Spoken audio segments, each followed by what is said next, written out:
Just like the street lights lit this town, like a fire in a blaze, gotta burn it down. Can't be afraid to leave this out. We got this far, don't know how. I see danger in your eyes. They know we'll burn down the night. Coming just like the sunrise. You know that we gonna let it rain. Tonight we gonna let it rain. Tonight we gonna let it rain. Just like the sunrise, we gonna let it rain.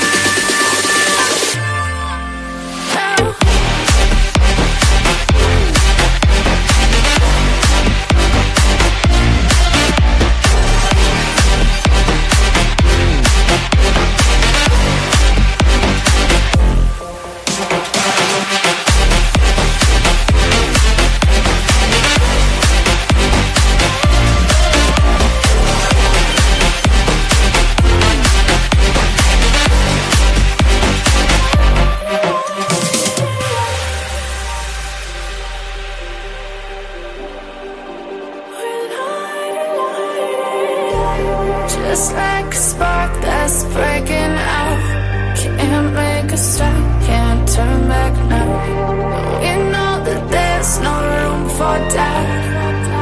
No, we can't turn back now. I see danger in your eyes. They know we'll burn down the night. Coming just like the sunrise. You know that we gonna let it rain. Tonight we gonna let it rain. Tonight we gonna let it rain. Just like the sunrise, we gonna let it rain. Now.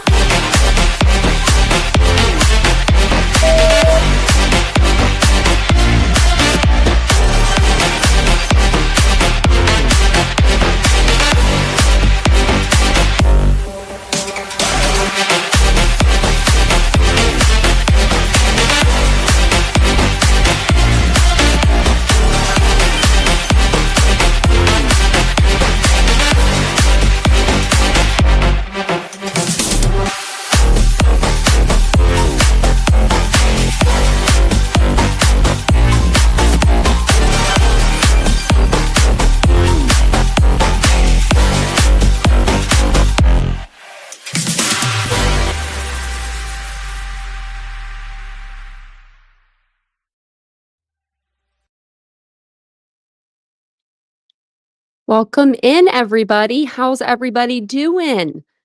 Didn't expect to see me probably, but here we are. Here we are. I said I'd be on tonight, but I didn't say that I'd be on this early, but we're going to go ahead and go with it. Tonight they are doing the Dateline, but I have an interview and stuff that we could go over, and it's going to be a good live. It's going to be a really good live. So if you're new to the channel, my name is Tanya or TitaniumBuilt. You can call me either or. I don't prefer one over the other. But thank you guys for being here. I hope I have all my lights and everything on. I was rushing around right before the live. I had to let the dogs out, so I had to let them out the door because they need to go outside. So if I'm a little frazzled, that's why. But welcome in, everybody. It's good to see everybody tonight.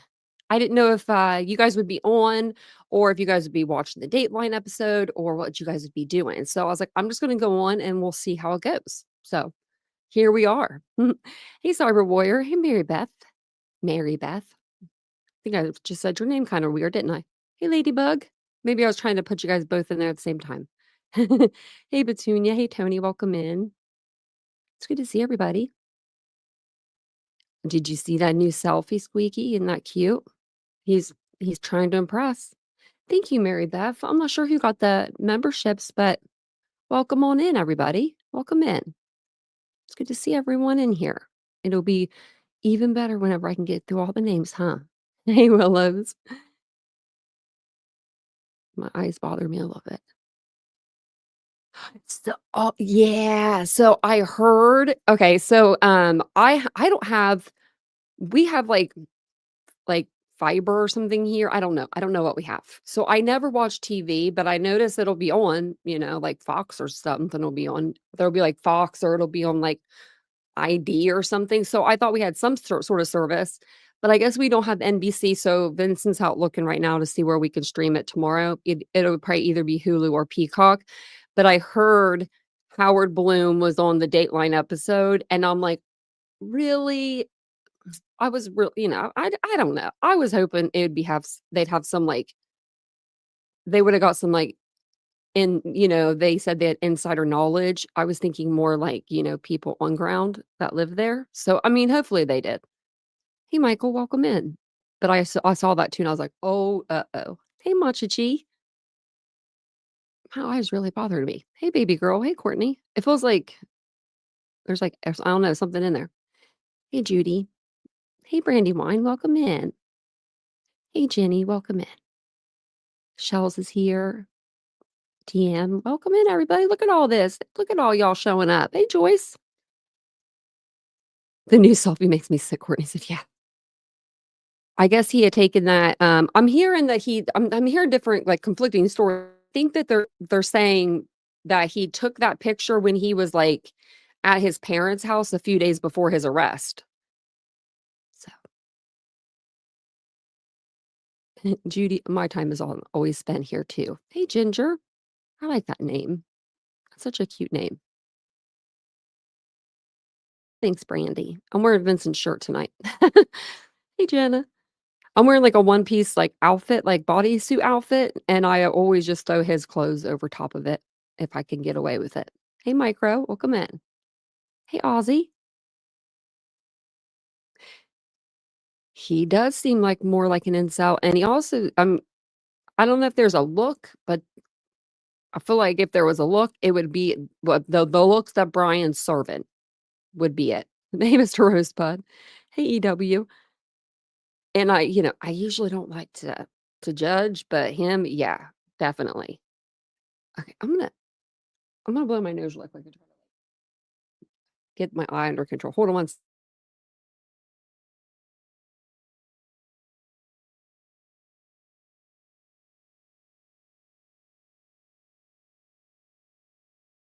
Well, I'll be damned. I thought if I like blew my nose, it would help like whatever was bothering my eye. And as soon as I turned the camera off, it just like went away. And then now I knew it would come back. That's just so weird how that does that sometimes. But I do want to show you guys some things tonight. So we'll go ahead and we'll get into our live. Oh, this is what it is. I bet it's that fan. I had a fan that fan was probably going right on my eye. I'm sorry. I'm making a big deal out of it. But when you're missing one, sometimes it takes you a minute before you like can pinpoint what's bothering your real one. So, I want to show you guys a picture before we get started because that dog's so cute. Hey, Sandra or Sandra. I'm not sure what you go by. Hey, Ryan, welcome in. So this is the picture I was talking about the other night when we were looking at that footage that Dateline obtained. Um, and then I was thinking about it. I was like, how are they obtaining this like surveillance camera like footage? Did this owner of this footage like have it saved to like an SD card? I should have got it out of the closet to see what it even saves to. I think it's like SD, but and then had like extra copies to where she gave one to Dateline and she gave one to the police, or do the police not have this? Which I'm sure they do because it's Dateline. It's not, what I mean, Dateline's not gonna um I feel like get into too much trouble. Like they're not gonna put something out there that would like hinder the case, I would think. But see, I thought so too. I thought that this was already kind of out. Like, for some reason, I thought we saw this, like, footage before or footage almost similar to it. Maybe not completely, like, when he comes around the corner, but I thought we had seen something similar to this as well. Hey, Lauren. And sometimes then, I just feel like I'm losing it. But we did buy this same, like, light bulb camera, but ours was white, and I think that one just had a cover on it or something, Vincent was saying. But we did buy the same one. It does pick up really good surveillance for just being a light bulb camera that you can buy on Amazon for, $20.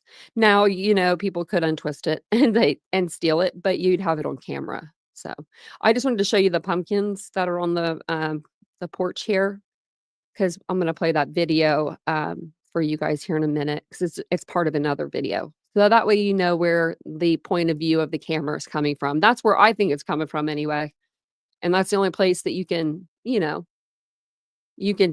put a camera, I feel like, so. You can, Judy? See, I'm not good with seeing cars. I'm the worst at it. Hey, Stephanie. I can tell what it is when it's at a certain, point, but it's, it has to be, paused at the certain point.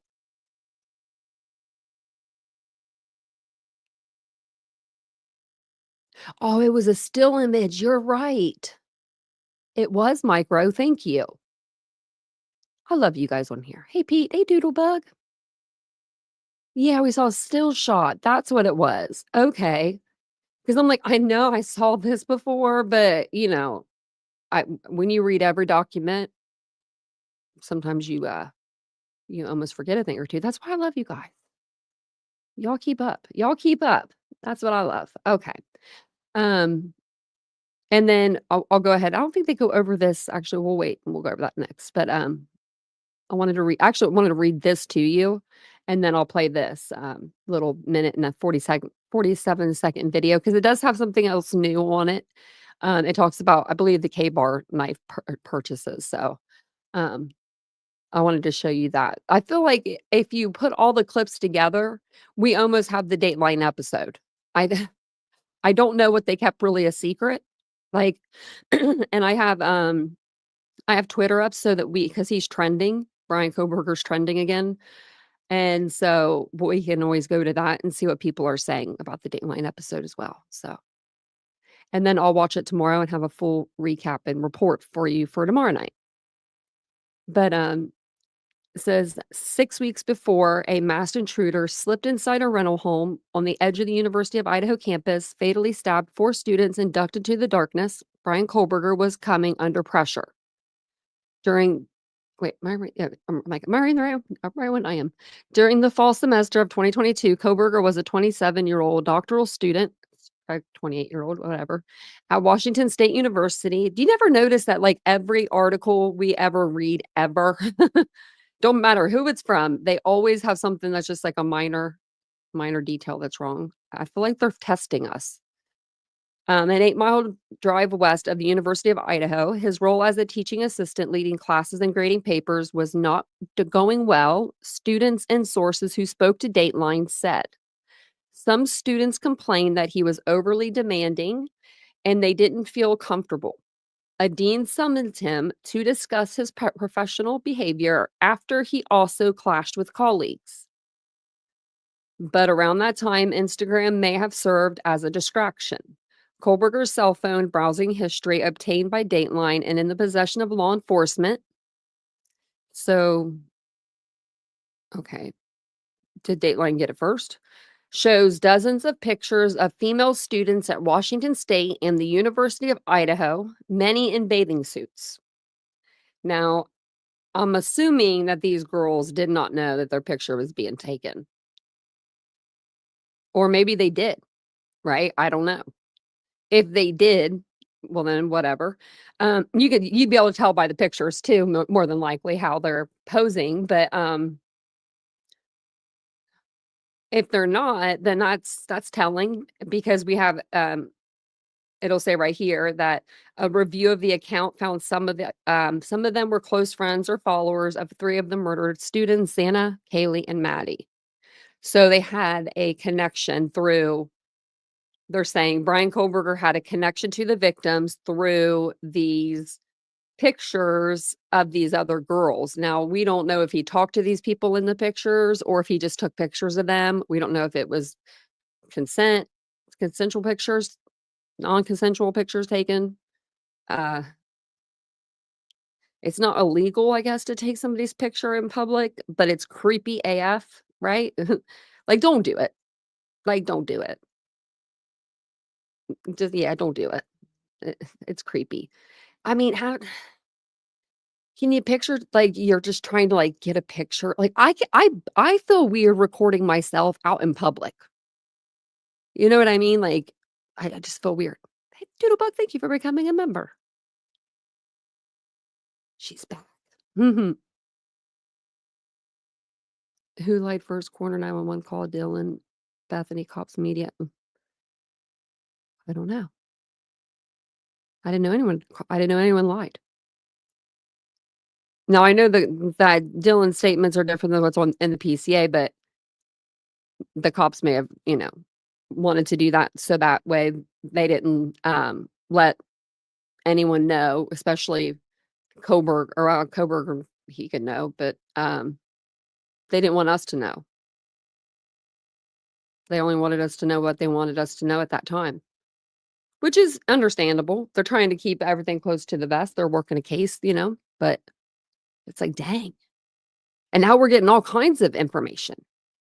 I saw someone on Twitter, and I didn't say anything, but they were, like, talking about how, that people needed to go watch Lana and her channel, and I don't know what she's doing over there because I haven't watched her ever, but, I just hope that I hope it's not bad, but we all know it is. So, a lot of people might be getting their information from her. So, while Idaho prosecutors allege Kohberger murdered the three housemates as well as Kernodle's boyfriend, Ethan Chapin, 20, in the early morning hours of November 13th, a prior connection, if any, between the suspect and the victims has remained unknown. Now, ahead of a long awaited trial that's set to begin in August, digital materials and documents obtained by Dateline offer new insight into the case in the weeks leading up to the killings until Kohberger's arrest in late December 2022. Okay. A judge entered a not guilty plea on Kohberger's behalf in May of 2023 on 4 counts of first-degree and 1 count of burglary. Defense lawyers have said he maintains his innocence, and during a court hearing in Boise last month, they teased the possibility of an alternate suspect. Yeah, they teased it big time. And if you guys don't mind, will you take a second and just hit the like button for me? It really helps. I appreciate it. So, visiting Moscow, in the summer before the murders, Kohberger had moved from the Poconos region of Pennsylvania, where his family lives, to Pullman, Washington, home to the Washington State University. He was invited to an afternoon pool party in nearby Moscow, Idaho, on July 9th, according to 3 witnesses who met him there. Well, I know 4 people he met, the 5 people that he met there, so where's the other people? I don't know. That's just how many people I know he knew there, but Kohberger's phone data analyzed by an FBI cell phone expert and obtained by Dateline suggest he was in Moscow again that day after dark.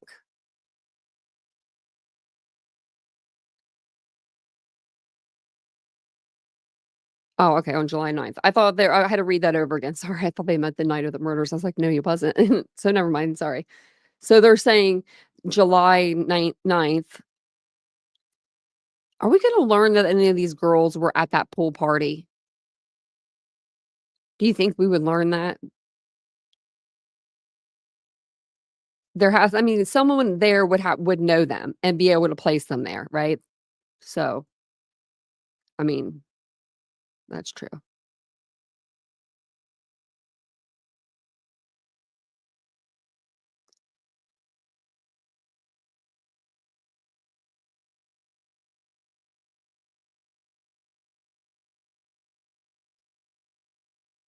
Okay.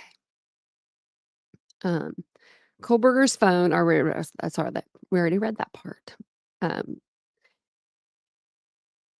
it says over here, I stopped reading. I was the dog. Kohberger's phone data analyzed by FBI, a cell phone expert obtained by Dateline, suggests he was in Moscow again that day after dark. Over the next month, the expert said his phone data indicates a dozen trips to Moscow. In doing so, his phone had also connected with a cell phone tower providing coverage to within 100 meters of 1122 King Road, the address of the murdered housemates, according to the data. So I'm assuming that do you think they could have at this pool party. What was it, on July 9th? So what was that, a Saturday? Like, what if he overheard about this house on King Road where these girls stay, and they always have really awesome parties or something. And they we're talking about the address. I don't know. I'm trying to think of like what brought him to that house. Like if it was, this pool party or if it could have been.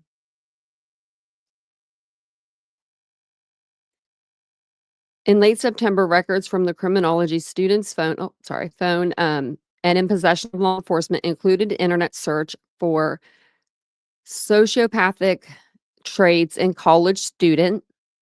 And the following month, there was a search for pornography containing keywords rugged and sleeping. So sociopathic traits in college students, he was one of the internet searches that he was searching.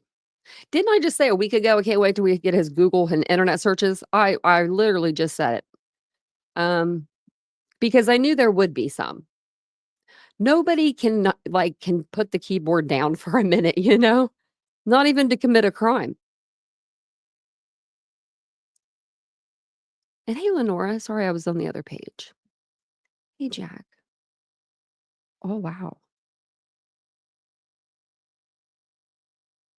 Oh, I bet, Jack. That's sad.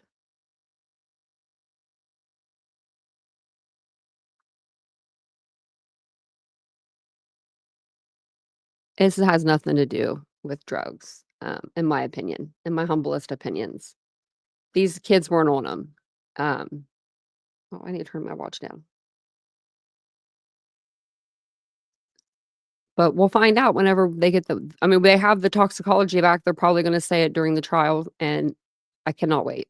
And it's going to come back that they were clean. I think people can't believe that college kids cannot be like that. They can actually be responsible. I don't think they would have made the dean's list every time if they were doing that kind of stuff. I don't think they'd be able to afford the vehicles that they own because they wouldn't want to go to work. Who would want to go to work if you are busy selling or dealing rugs or doing them? I don't know. So then on October 14th, Kohberger was pulled over in his white 2015 Hyundai Elantra for an alleged traffic stop. His second stop in 7 weeks. He loves to be stopped by the police. He had an amicable interaction with the Washington State University police officer. Body camera video shows 5 days later, another online search. Can psychopaths behave pro-socially, according to Kohberger's phone data? So he's searching, can psychopaths behave pro-socially? Okay. Maybe he should have called the, mental health line. The following month, 6 days before the King Road murders, Kohberger's phone connected with the same tower close to the home the FBI data indicates. The data shows 23 visits over a 4-month period, all after dark. Kohberger's lawyers have said in filings that he would take drives alone late at night, often hiking or stargazing, and contend cell phone data would show he was not near the crime scene when the killings occurred. And in the interview that we'll listen to with Keith Morris too, he does say something that could help actually the defense in there. So a timeline. So on November 12th, 2022, the King Road housemates were out celebrating senior day as the University of Idaho football team played a home game that afternoon. Around 9 a.m., Goncalves posted a carousel of pictures on Instagram showing her and her housemates that day. The caption, "One lucky girl to be surrounded by these people every day." By 2 a.m. the next day, the housemates had returned after a night of partying. Goncalves and Mogen were together while Kernodle was with Chapin, and 2 other housemates, Dylan Mortensen and Bethany Funk, were also still up. At 3:30 a.m., a car that investigators believed to be a white Elantra was captured on neighboring home security footage. The footage obtained by Dateline shows the car going towards the King Road home and circling past the block Multiple times over the next half hour at 4:07 a.m., the white car drove by yet again. They then didn't come back into view until 4:20 a.m. when the video shows the vehicle speeding off. It is in that 13-minute time frame that prosecutors have said in a court filing they believe Goncalves, Mogen, Kernodle, and Chapin were murdered, suffering multiple wounds by a large knife. Morrison and Funk were not physically harmed, but Morrison would later tell investigators that she had seen a figure walking past her in black clothing. I'm used to saying clad in black clothing and a ski mask exiting the house. Sources close to the investigation told Dateline they believe Mogen may have been the killer's intended target because the intruder had gone directly upstairs to her bedroom where Goncalves was with her. The tan leather sheath for the K-bar knife was found on the bed next to Mogen's body, investigators would later say. The investigative sources also said Kernodle, who was still up after ordering food from DoorDash, was attacked next. Then the sources said the perpetrator turned to her boyfriend, who was believed to be asleep in bed, and carved Chapin's lower legs with a blade. Now, that's the first time you're hearing that. And then it says calls and online habits. So what did they carved? Does he mean they mean gashed in his legs? When you I don't know what that means. I know what it means, but he's not a damn jack-o'-lantern. So what does carved mean? When it comes to that? Gouges? Oh man. That's a lot. That's a lot. Do you think that's how he was able to take him down? People said that before. I've even said that before. Cutting the back of the ankles. But it's almost like, how would he have time? How would he be able to get down there to do that without getting kicked in the face? You know what I mean? Oh. So, I'm telling you, we're gonna have the whole Dateline episode by the end of the live. Not even have to watch it. Data from Kohberger's phone indicates it had been turned off before 3 a.m. on the morning of the murders. It connected with a cell phone tower south of Moscow at 4:48 a.m. About 90 minutes later, the phone's records indicate a call was made into the Pullman area to another phone to a number registered to an account belonging to Kohberger's father. Why was he calling us so early? 6:30, 6:40, I don't know. That's early. It appears several family phones, including his mother's, are on that account. At least 3 calls were made to that same number that morning. Data shows the phone was briefly back in Moscow just after 9 a.m. before prosecutors say Kohberger returned to his apartment in Pullman, where he took a selfie at 10:31 a.m. with a thumbs up pose in his bathroom mirror. And we all saw that, selfie of his. In the days after the murders, there was browsing activity on Kohberger's phone, and law enforcement would later collect forensically.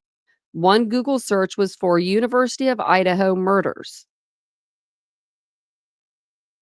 Bum, bum, bum. So, I mean, he's Google searching it. Other searches were for a program about serial killer Ted Bundy and a YouTube video about the King Road victims. Oh, I wish we knew which video it was. I wish we knew which video he saw. I know it probably wasn't mine, but shit. If it was though, I would be laughing. That would make my day. That would make my day because I say his name wrong all the time and everything. I put that L in there, But I wonder who. I wonder if we'll find out. I wonder if they'll play that. That video at trial to show people what he was searching. By mid-December, Kohberger would return to his family home in Pennsylvania with police in Moscow still not confirming publicly whether they had a suspect. The one crucial clue they solicited the public's help was for information on a car, what they believed to be a white Elantra seen in the area around the time of the killings. But investigators did have other evidence that they say pointed them to Kohberger, including DNA on the knife sheath found in Mogen's room. Authorities used genetic genealogy to source the DNA. 2 days after Christmas in 2022, investigators covertly pulled trash from the outside of Kohberger's home for testing, according to prosecutors. The DNA turned out to be a statistical match. There's his new selfie. In the meantime, the search history on Bryan's phone would show more videos of Ted Bundy, the song Criminal by Britney Spears, and additional selfies, including Kohberger wearing a black hoodie like how Bundy was dressed in a program viewed on YouTube. So he viewed this program on YouTube and then he dressed up like him, like let's play dress up? That's what it sounds like. Was Britney Spears' Criminal playing in the background? Perhaps. I'm pretty sure I'd pick a cooler song. Right? That Britney Spears would not be my first pick for an after unaliving song. But, Then on December 30th, just after 1 a.m., law enforcement agents descended on the family's home with a warrant for Kohberger's arrest. If found guilty, he could face the death penalty, which his lawyers unsuccessfully argued should be ruled out because he has autism. Kohberger has not spoken publicly in the case, but in recent court filings, his lawyers offered a glimpse into his demeanor. When he was arrested, he asked the officer about his education and suggested that they get coffee at a later date. He did not perceive the profoundly serious nature of the moment and exhibited no perception of what was happening. Ooh, well, yeah, if you're asking him if he wants to get coffee afterwards, I'd say I would say so. So I'm just going to play this video at the top here. I don't know. I think this one is the one we've watched. In this, yeah, we watched that one last night. I mean, we can always watch it again, but this is a newer one. It's kind of similar, but it does have something new, I believe, in it. I know it does. It talks about described in court documents until now. This video, obtained exclusively by Dateline, shows a white car on King Road in Moscow, Idaho. So watch the timing. Sorry, I wanted to tell you guys that too. Watch the timing at the top. It's 3:33, and then it'll be 3:38 when he comes back around. Car on King Road in Moscow, Idaho, on November 13th, 2022. At the wheel, the state will allege, was Bryan Kohberger, making repeated passes near a house where minutes later 4 students were stabbed to death. Kohberger has pleaded not guilty to all charges. This and other materials from our trusted sources, presented now for the first time in public, are part of a digital trail from before and after the murders of students. I want to see the other video where he leaves, because I want to see him pulling out at a high rate of speed. I don't remember looking at that yesterday. Madison Mogen, Kaylee Goncalves, Xana Kernodle, and Ethan Chapin. Materials like records from Kohberger's cell phone in the possession of law enforcement now, showing the phone calls he made shortly after the murders to a phone linked to his parents, just before he took a now infamous thumbs-up selfie. And Google searches regarding serial killers, including Ted Bundy, and searches for a particular kind of pornography. His searches include the words forced, passed out, drugged, sleeping. Does that mean anything to you? Interesting, isn't it? These are all themes of power, domination, and control. After the murders, investigators discovered a sheath from a K-bar knife apparently left by the killer in one of the victim's beds. DNA found on that sheath has been linked to Bryan Kohberger. Dateline was the first to report that Kohberger bought a K-bar knife 7 months before the murders. And now we've obtained records showing that after the murders, Kohberger was back on Amazon looking at K-bars. He even clicked Buy Now and began the checkout process before exiting. Kohberger's trial is scheduled for August. Keith Morrison, NBC News, Los Angeles. Okay. I hope that doesn't play something else. I'm waiting on it to really get your ears. I was just on Twitter a second ago, and I saw, The that Trump administration is There it is. detailing plans. I knew they would do that to me. Um, they didn't give me any time. They didn't give me any time. So, what I was looking at I was trying to see if there was anything on Twitter that was new. The latest no. I guess they, you know, are talking about this, like, the speeding the way and stuff. This is what I'm wondering. So, it says, "This is crazy." They said he had been Googling Ted Bundy. Okay, breaking 38 minutes ago. Breaking news. Let's hear what this is.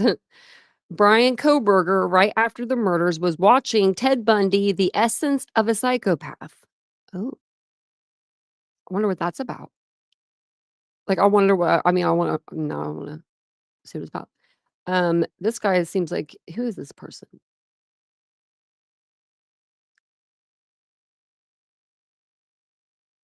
Okay, he's just a media person, I guess. But, after the murders, Bryan Kohberger saved everything the news was talking about on his phone. 1 month after the murders, Bryan Kohberger used YouTube and searched "What's wrong with me?" Okay. And then this person says, "I'm pretty sure these women had no idea their pictures were on his phone." So and that picture was the day before he was arrested.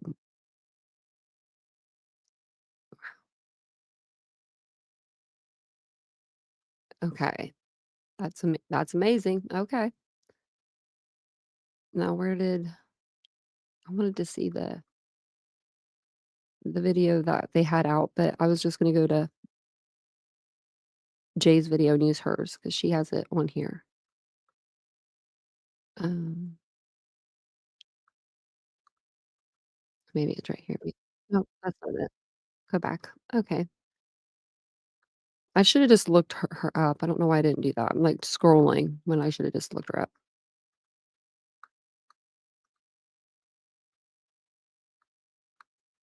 Wait. Yeah. Let me just see.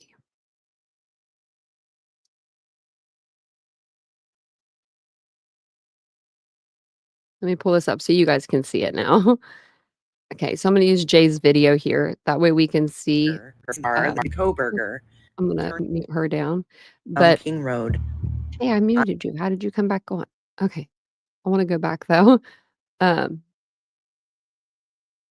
and I just wanted to watch the high rate of speed. So this will turn 4 to be like a 407 or whatever, or 420. I'm sorry, 420 up here in the corner, but we won't be able to really see it. Oh, maybe we will. Maybe we will now. Oh, maybe not. I thought that she was going to play the whole thing. But this is, I guess, new. If you want to watch this episode with me, I'll be streaming live on Kick. The link is in the description of this video. To see I it, guess like this is him at like the pool party or something. Like, I don't know if that's him. I'm assuming. Because this is like where the Dateline episode starts. the link is in the description of this video. To see you then. I mean, this is the only person that looks like he would be like tall enough, but I don't think that's him. Maybe though. You guys let me know. What do you think? Let me see if it pans around to anything else. Like to Kohberger in the pool or something. No, okay, it didn't. It didn't show him like fleeing. I'm trying to find the video that we had last night. Of course I didn't save it.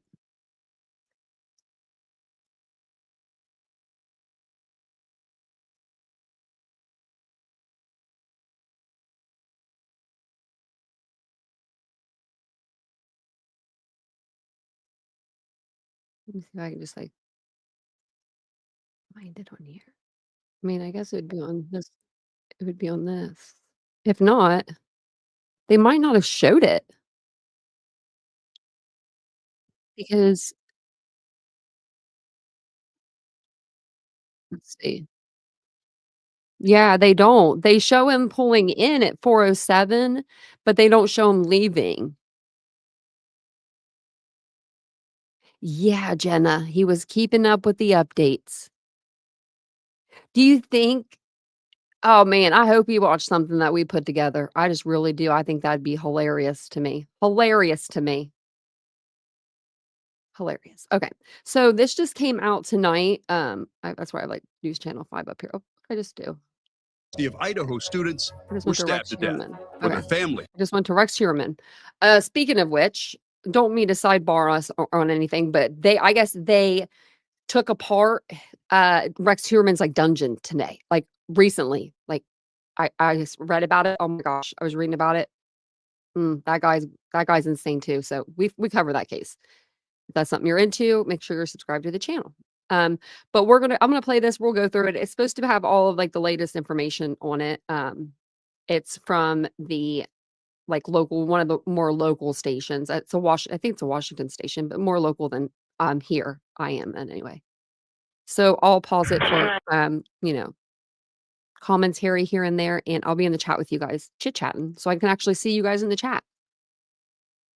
And on location of your emergency. There we go. Now I can see you guys.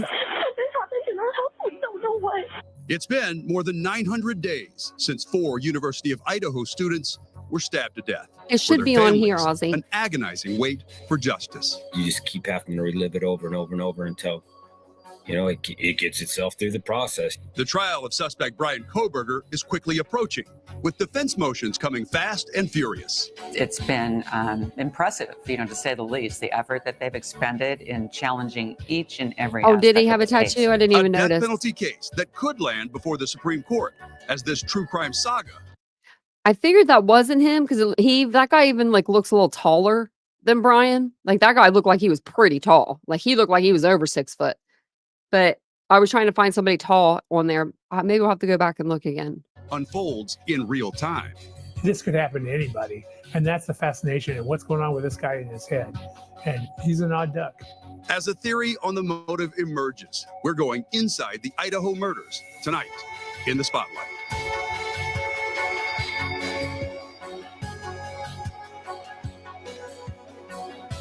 The Spotlight brought to you by Beacon Plumbing. I just went back through and I just realized I don't see Christian Martinez on there, that Salamajon guy with the long hair, or any girls that look like they have a dragon tattoo on them. So I don't know why they had that shot. I'll have to look at it again after this. Good evening, I'm David Rose, and thank you for joining us for this special edition of The Spotlight and the next installment of Bryan Kohberger inside the Idaho murders. Kohberger is accused of killing 4 University of Idaho students in the early morning hours of November 13th, 2022. Ethan Chapin, Kaylee Goncalves, Madison Mogen, and Xana Kernodle found stabbed to death in their off-campus home in Moscow, Idaho, less than 10 miles from the Washington State University campus in Pullman, where Kohberger was a graduate student in criminology. 2.5 years later, the motive remains a haunting question. Now a new theory is being floated. Writer Howard Bloom recently posted an article on Airmail suggesting that prosecutors believe Kohberger committed the murders to impress his former professor. That professor is Catherine Ramsland, a renowned forensic psychologist and author of more than 50 books, who taught Kohberger at DeSales University in Pennsylvania. In his article, Bloom writes, quote, Kohberger wanted to prove that the pupil was ready to become the teacher. He'd kill and get away with it. He'd prove how smart he was. Bloom compares Kohberger to John Hinckley, who tried to assassinate Ronald Reagan to impress actress Jodie Foster. The article suggests Ramsland stayed in touch with Kohberger since he left DeSales. But in a statement to News Nation, Ramsland firmly denies. I don't know about that. I don't think he might have done this like to be like, yeah, I can do it. Like with the information she's given me, but I don't think he was doing it as like a thing for her. I mean, he can't have a thing for everybody, right? I mean, the motive can't be, going after Maddie, I believe, and then still Dr. Ramsland. I mean, I guess both could be true at the same time, but it just seems very odd. Key claims made in the article saying she had. Or do you think he thought of like, this is weird. This is just weird. This conspiracy me was like Maddie was like a younger version of Dr. Ramsland. Now I could see something like that. No correspondence with Kohberger while he was at WSU and has not been in contact with him since his arrest. I spoke with retired homicide detective Cloyd Steiger about this new theory and how important a motive is in the case against Kohberger. You don't have to show motive in any trial. You just have to show that it happened. If you have a motive, that's a bonus, but you don't ever have to show motive. Is it possible he was trying to impress her? I mean, maybe. I mean, I don't know. Who knows what's in his warped mind? But yeah, I know Catherine Ramsland, by the way. She's a friend. She would do nothing like that. On social media, Bloom responded to Ramsland's statement, at one point apologizing for stating in error that Kohberger emailed her while at WSU. Bloom ended the post by saying he stands by his hypothesis as just that, a theory. It remains to be seen whether prosecutors will introduce a motive once Kohberger goes on trial. That's set to begin August 11th. In this pretrial phase, we've been following a flurry of big developments. That includes 2 attempts by the defense to get the death penalty taken off the table. The judge in this case knocking down both of those motions. The judge deciding that Kohberger's autism diagnosis does not meet the legal definition of an intellectual disability that could spare him from the death penalty if convicted. The defense has been arguing that it would be unconstitutional or cruel and unusual punishment to send Kohberger to the firing squad if he's found guilty. Kohberger's lawyers told Ada County Judge Stephen Hippler that Kohberger's autism diagnosis means he can't fully contribute to his own defense. This despite his advanced degrees and high IQ. They're not saying, look, he can't be found guilty of murder. He can, just like somebody with intellectual disability can be found guilty of murder. But because of this severe developmental disorder, he doesn't have sufficient moral culpability to justify putting him to death. Since so few capital murder cases have considered whether autism was a factor, Cornell University law professor John Bloom says the defeat of this defense motion might give Kohberger's team its strongest chance for an appeal, one that could reach all the way to the U.S. Supreme Court. I think there's an opportunity for a court to say, either as a matter of state law, state constitutional law, federal law, that we're not going to allow people with autism to be sentenced to death. To unpack this defense motion and the judge's ruling, we spoke with noted attorney Ann Brimner. Well, the defense tried to strike the death penalty, saying that because he's been diagnosed with autism, then there shouldn't be the death penalty phase should not be allowed, and he shouldn't be subject to the death penalty. They're basically saying there's a case in 2000 U.S. Supreme Court that said you cannot execute somebody. It's cruel and unusual punishment under the 8th Amendment to execute somebody based on if they're mentally ill. I mean, overall, there can be different aspects of that, but overall, you can't have somebody, they call it intellectual disability is the terminology. It's cruel and unusual to execute somebody that has that type of a situation. So what they tried to say, the defense tried to say, is autism fits in that category. Therefore, judge, you need to strike the death penalty because you'd be violating the 8th Amendment to even subject him to it. Judge comes back and says it's not an intellectual disability that would qualify for striking the death penalty, but it could be used in mitigation in the defense portion of the penalty phase if it comes to that. So during that phase, you can raise all kinds of different things, including that he has autism, but it's not enough to strike the death penalty. They've really tried hard with that. And by the way, it looks like the state's asking for some more psych testing right now. I don't know if it's related to that and the judge's comment about it being available during the penalty phase. It may be that's why they're asking for more testing. But the fact remains is that's just not going to be enough to strike the death penalty. I don't know if they were banking on that or not, but that they sure tried hard, because the win for someone in a case like this defending is to get the death penalty off the table. Some have questioned whether Kohberger could use an insanity defense in his case. The short answer is no, you can't in Idaho. As the Spotlight Shira Matsuzawa reports, it's one of 4 states that does not have an insanity defense. Back in the 1970s, early 80s, we found that the insanity defense was being misused in Idaho, in my opinion, in drunk driving cases, in minor matters. Someone would assert that they did not know the nature and quality of their act. Which is why former Idaho Attorney General, as well as Lieutenant Governor and current criminal defense attorney Dave Leroy, pushed for the state to repeal it. He says what would often happen is both sides would get their own psychiatrist or psychologist, which would often confuse the jury and leave taxpayers footing the bill on all of the cases and expenses. I think it, over time, has probably saved the taxpayers of the state of Idaho potentially hundreds of thousands or even millions of dollars. While there isn't an insanity defense in Idaho, a person's mental state is still taken into consideration before and after their trial. We still, before a trial is had, if someone is so out of touch with reality that they can't aid in their own defense, have the ability to put someone in a mental health secure setting to try to improve their mental health to the point that they can go forward to trial. So if someone is not fit for trial, we don't try them as a criminal defendant. In Bryan Kohberger's case, he has not been deemed mentally incompetent to stand trial. His defense, however, has previously asked the judge to remove the death penalty, claiming executing someone with autism would constitute as cruel and unusual punishment. The judge issued a written ruling that said in part, not only has the defendant failed to show that autism spectrum disorder is equivalent to an intellectual disability for death penalty exemption purposes, he has not shown there is national consensus against subjecting individuals with ASD to capital punishment. He went on to write, ASD may be a mitigating factor to be weighed against the aggravating factors in determining if the defendant should receive the death penalty, but is not a death penalty disqualifier. Kohberger is charged in the murders of Ethan Chapin, Xana Kernodle, Kaylee Goncalves, and Madison Mogen. If he is found guilty, the court can consider his mental state when determining his sentence. Earlier this year, Kohberger's medical and mental health records were handed over to prosecutors. The contents remain confidential, but some experts say those records could be used as a potential mitigating factor that spares his life if he is sentenced to the death penalty. We don't disregard or pretend that people with mental illness don't commit crimes. We simply don't allow them to avoid conviction for a crime. And we deal with the mental health issues before or afterward in appropriate ways. For the Spotlight, I'm Shira Matsuzawa.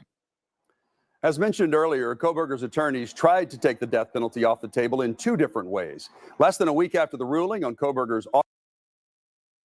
After this, I'll tell you some places that, some YouTube channel that he was watching. Autism diagnosis. The judge also denied a defense motion to strike the death penalty based on allegations that the prosecution failed to turn over evidence on time. Defense attorneys argue that delays in the discovery process hindered their ability to mount a complete defense for Kohberger, pointing to the fact that it was over 50 terabytes of data. The judge disagreed, writing in a court order that while the discovery is lengthy, the manner in which the state produced it did not constitute misconduct. In that order, the judge said the defense complaints, quote, ring hollow. That ruling stands in contrast to a decision made in another high-profile case out of Idaho. Ann Bremner weighs in on that. Well, yeah. I mean, I saw this one coming from Lori Daybell's case, the cult mom, because she, like we talked about, shortly before the trial said, the state has not given me all the discovery I requested. They haven't complied with the rules in terms of giving me enough information to adequately prepare for trial. It's a due process violation. I can't prepare. And guess what the judge did? The judge agreed. And as a sanction for not complying with discovery, he struck the death penalty. So it's almost like looking at the same playbook here, but they've been raising it for a while. And they are on the eve of trial. And so as they finally raise it to the judge, he says, he used the word hollow, that their claims really were hollow in terms of saying they don't have enough information.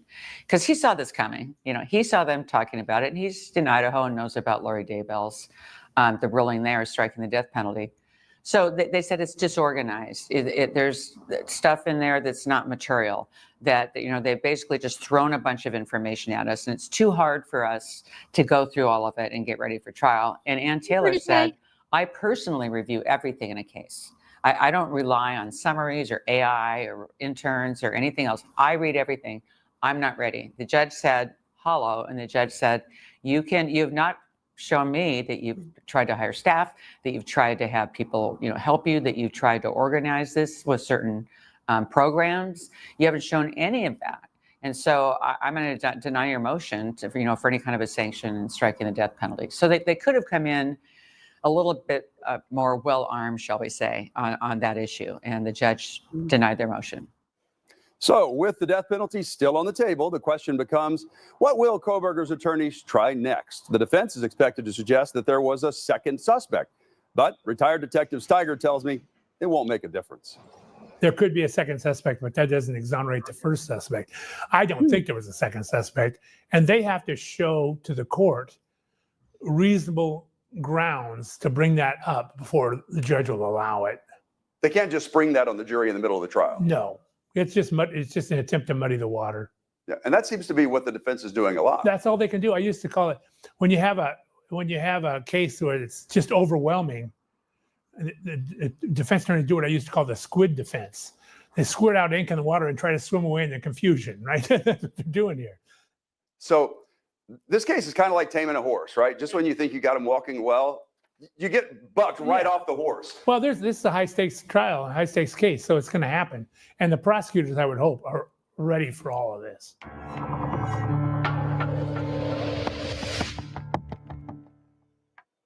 Recent court filings in the Bryan Kohberger case revealed this selfie. It was taken on Kohberger's phone on November 13th, 2022, just hours after the brutal murders of the 4 University of Idaho students. Do you think he sent that picture to anybody? That selfie? Why does that selfie look so much like Rex Heuermann's selfie? Like, other than they're obviously the weight is a lot different. But isn't he doing one with his fingers? Hold on a second over here. Now I need to know. There it is. Nope. He doesn't have his no thumbs up. But I don't know, just something about it reminds me of similar. Like maybe it's the eyes or something. Can't really zoom in too much on him, but there's Rex Heuermann's selfie. Can you imagine being on the receiving end of that? Woo. Or this. On Kohberger's phone on November 13th, 2022, cool. just hours after the brutal murders. And then so maybe he's listening to Britney Spears' Criminal right there because he had these earbuds in. Of the 4 All the University of Britney Idaho Spears songs. students.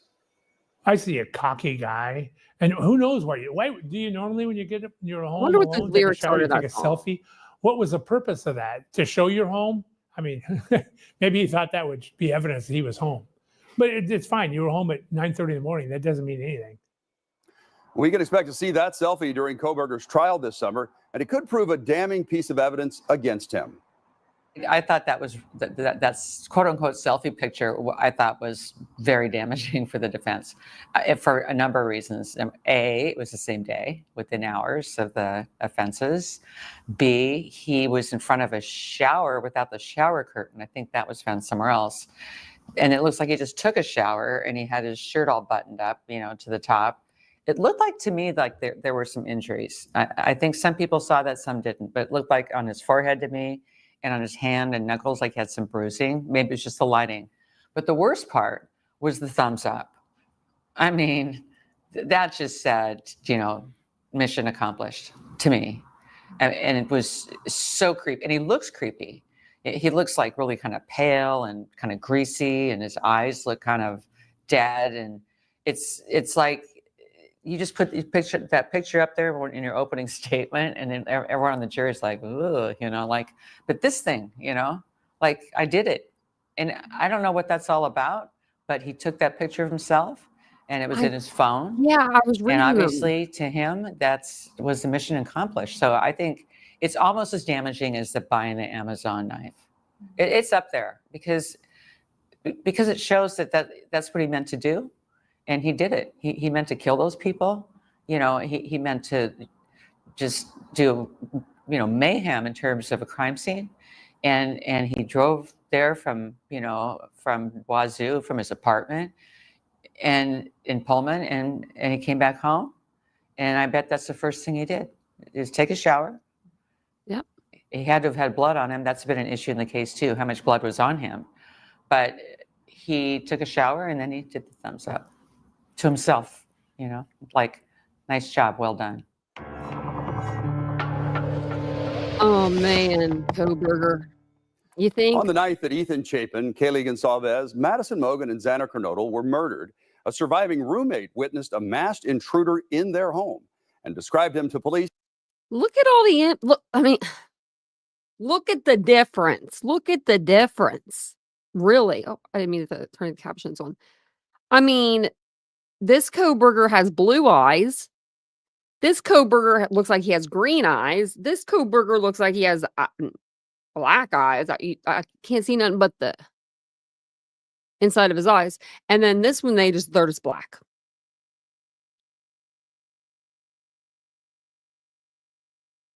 These pictures weren't even taken in this order. It's just weird, isn't it? How different he looks in each picture. Does anyone else think this looks like the same person? I think yeah. Parents changed slightly. Yeah. Oh, you're right, Ashley. You're right. I was looking at pictures of Bundy. We just went over a Bundy Kohberger thing the other, probably not even a week ago. We went over the differences and similarities. It's weird that they're bringing it back up. Is having bushy eyebrows. The defense filed a motion trying to get that description blocked from the trial, claiming the witness was drunk. I asked retired homicide detective Cloyd Steiger about the importance of this bushy eyebrow debate. I would say it's only somewhat important. I mean, like I said, of all the things that's going against him, that's the least of their worries. But it doesn't matter if you're drunk. I mean, if you're not slobbering on the floor, almost unconscious drunk, 60% of the homicides they investigated had drunk witnesses, right? So it's a matter of quantification. You can't quantify that talking, but the fact that she brought it up several times, because when she saw him going through there, it was a significant event for her. It's not like you're just walking down the street and you pass somebody and somebody says later, hey, what'd that guy look like you passed? Well, I don't know. I didn't pay attention to him. There was a significant event, and that's what she noticed. And she continually brought the only thing that was visible, because he had a mask on, was his eyes. And so that's completely credible to me. Well, the judge denied the defense motion, saying the eyewitness testimony is highly relevant in this case. Attorney Ann Bremner calling that motion thin and convoluted. Here's her take on why the defense has filed so many motions trying to throw out evidence. Well, they're losing, but they're expecting to lose. And so they're basically preserving things on appeal, because it'll be an automatic appeal if the death penalty is imposed. So they want to have everything on the record that they can raise later with the court on the appeal. So they didn't expect to win most of those, but they sure made those motions. And remember all the DNA motions and search warrant challenges and arrest warrant challenge and all of that, challenging the DNA on the basis of the analysis. They've done all of that. So they're hopeful, that something in that, might result in a reversal. I forgot to tell you guys earlier, I was listening to something and they said that they heard that this is going to be the longest trial in Idaho history. This trial right here. So everybody get comfortable. Get your good pants on, your eating pants, your lounging pants. Get your drinks, get your snacks. Make sure you got everything ready by August 11th, because it's going to be on.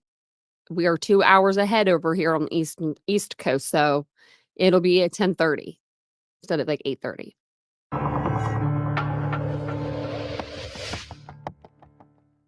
I feel for the people who are going to wind up sitting on this jury. It's not going to be an easy task, but it's an important one.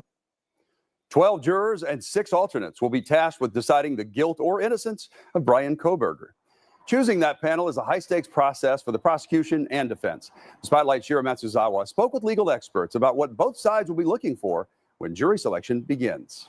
It's your civic responsibility serving on a jury. One of the best things about America is our jury system. And while it's unknown who will serve on the jury for Bryan Kohberger's trial, both sides are gearing up for the jury selection process. For me, it's my favorite part of a case, because I get a really good sense of who I'll be together with, for the ensuing weeks or months. Attorney Ann Bremner says before potential jurors set foot into the courthouse, they'll likely fill out a lengthy questionnaire, asking them their views on law enforcement, the death penalty, and if they've ever heard of Bryan Kohberger. From there, attorneys can question the prospective jurors in a process known as voir dire. And then you start looking at two things. One is indoctrination and the other is kind of exploration. And indoctrination during a jury selection is to try and hit your themes as you talk to jurors, you know, like whatever the themes are for each side, to say, do you agree with this idea?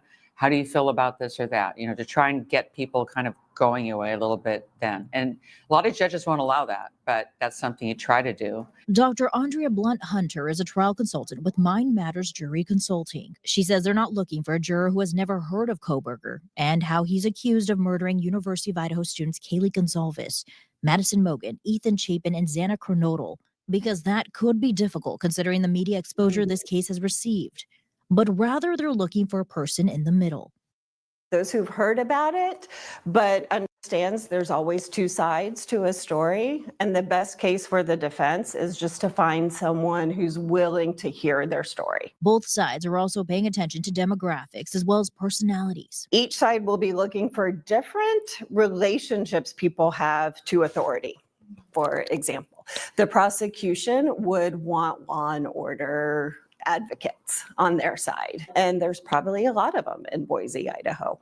So the defense has a tougher challenge. She says Kohberger's attorneys will be looking for people who are more skeptical and don't accept things at first glance. There's also another challenge. One of the dark horses that both sides are afraid of is the juror who really wants to be on this jury. And she says no one wants that person to slip through, because it could lead to a mistrial. For the Spotlight, I'm Shira Matsuzawa. Jury. Could you imagine though? Like, I mean, seriously, somebody loony enough to get on the jury. I don't know. I think that they weed them out pretty good. You know what I mean? I think they know. But I wouldn't want to be on this jury. I mean, I lied. I would love to be in the courtroom every day, seeing what's going on, but I wouldn't want to be on the jury. I would not want to be on the jury on this. Nope. I've had arguments with people when I served on the jury. We have very big difference of opinions whenever I was on the jury. So I hope I'm called to be on the jury ever again. But I guess that Bryan Kohberger was keeping up with updates to the case. It says on Dateline, and I was also watching YouTube content about it. One of the creators that he was watching content from was me, of course. I'm just kidding. No, it wasn't me. It wasn't me. It was the creator at Unsolved No More. Do you remember that creator? We went over, I think, a video during Sebastian Rogers' case. They were asking him if he would come on that case and work or something, but he had something else he had to do. But I guess that, yeah, Ken Maines is his name, the one that has the channel Unsolved No More. And I guess Bryan was watching a couple videos or something from that page. Now, that's spooky to me. Like, if my name was in there on Dateline, like, and it just went across the screen, it was like, yeah, Bryan Kohberger was watching TitaniumBuilt, you know, ripping him a new one every night or something. I would be like, oh man. I'd be like, that's a little too close to home. But Keith Morrison did sit down and do an interview with our friend over at East Idaho News, Nate Eaton. He's the one that got the information out of Lori Vallow. A little information. Remember, he was running through the parking lot, chasing her down in Hawaii. But he does interviews with Keith Morrison pretty regularly. But Keith comes on and he talks about the Dateline episode, and then he lets out some more information that's going to be in the Dateline episode. So we'll go over this next here, and I will check to see if there's anything else on Twitter right now for Bryan Kohberger, if there's any new updates. I don't think there was, but I'll double check. Wait, okay, 17 minutes ago, Bryan Kohberger Googled himself after the murders. Why would you Google yourself? No one was talking about you, bro. No one knew about you for the first 6-7 weeks. But okay. All right. Oh, okay. Talk about the show tonight, Keith. What can we? And before we get started with this, because I keep forgetting to ask you guys, will you guys hit the like button for me if you don't mind? Let's get up the likes tonight. I bet we can get them up pretty high. Expect with Dateline. Well, this is your friend Shane Bishop and I, but mostly Shane, has been working on this for a long time, since right back at the beginning, and has developed, Shane has a list of people who are on the inside, and there are very good sources about what's happened here in Idaho. So we're familiar with a good deal of the evidence that the state will bring against Bryan Kohberger. His attorney is not speaking yet, but we have, a lot of this material that the prosecution will rely on, I think, to try him. I don't know, we can't say that we have it all, but we have a lot of it. And we can almost have a timeline of his movements and the movements of the killer, whether it was him or not, in the days, hours, minutes leading up to the murder and afterwards. You also have a couple of interviews from people that we haven't heard from before. We have. I mean, we've heard from some of the people who met Bryan Kohberger early on, as soon as he moved to Pullman, Washington. And he went to a pool party, for example, and there was an incident at the pool party which was just kind of strange and unsettling for the people who were there. He worried a couple of the women who were by the pool wearing bikinis, and he was just a little leering, I think, and they tried to brush him off, and one of them tried to get her husband involved, but he just seemed not to be aware of social cues. So there was that. And then, one of the other people there then ran into him later on a hike and was puzzled by the fact that he was walking alone into the night when everybody else was getting out of this area that they were hiking in, because it was nighttime. And then we discover, of course, that he was somebody who loved the nighttime and was out at night all the time. Interesting. Walking around, looking around. Yeah. Right. Well, that was, I think, one of the points his defense attorneys made early on, that he was out driving, looking at the stars at night, the night of the murders. Yes, and there, and that might be an answer that satisfies. I don't know, but you have to have some comeback to the fact that it's glaringly obvious that he spent a great deal of time alone in the dark during his time there. Tell me about this video that of a car that may have been his, or a car that looked similar to his, that you all have obtained. Could help the Well, defense. it's a car that the authorities believe was his, the white Elantra that we've heard so much about. You see the video. It's really quite remarkable video. It shows the period leading up to the murders, just before this car kind of approaches. And by the way, the camera is on a neighboring house. You can't quite see 1122 from this house, but you can see the movements of the car as it's heading down into this kind of controlled area where 1122 is. And it's going round and around. And every 3 minutes or so, the car will kind of come around and go away again, and then come back and then go away again, as if somebody is, casing the house or is trying to make up his mind about something. Certainly the authorities believe it was the killer. They are accusing Bryan Kohberger of being that person. But then what we see is the car pulls in to what would have to be 1122 King Road and disappears like it's parked. 13 minutes later, it reappears, going hell-bent for leather around the corner and out of sight, and isn't seen again. So the authorities are pretty convinced that this is a video of the killer in his car, making up his mind. The 13 minutes where the car is not visible to the camera is when the murders are occurring, and then afterwards you see the car drive away again. And we're going to see that tonight. We will see it, yes. Wow. What's been the biggest thing that stuck out to you, Keith, as you've been preparing this episode versus previous reporting, which we've heard, and this story has been highly covered across the spectrum, but what's been your biggest takeaway or insight? Well, that video is pretty extraordinary, and it tells you a lot. It also weighs pretty heavily as a piece of evidence, I think. A good deal of the evidence is circumstantial. There is the DNA on the knife sheath, but also a slight problem with that in that the FBI broke its own rules in order to be able to test that DNA with a familial DNA site that normally is not available to them. You have to sign a form saying you're okay with law enforcement looking into your DNA profile if you want to be on one of these sites. But the FBI went to a site where people do not sign that waiver, and it's a bigger site. They have, that gives them the opportunity to whittle down who the person would be that they're looking for, and it succeeded. But they're supposedly prevented by their own regulations from entering that website. Nevertheless, they did. So yeah, we'll be able to use that too.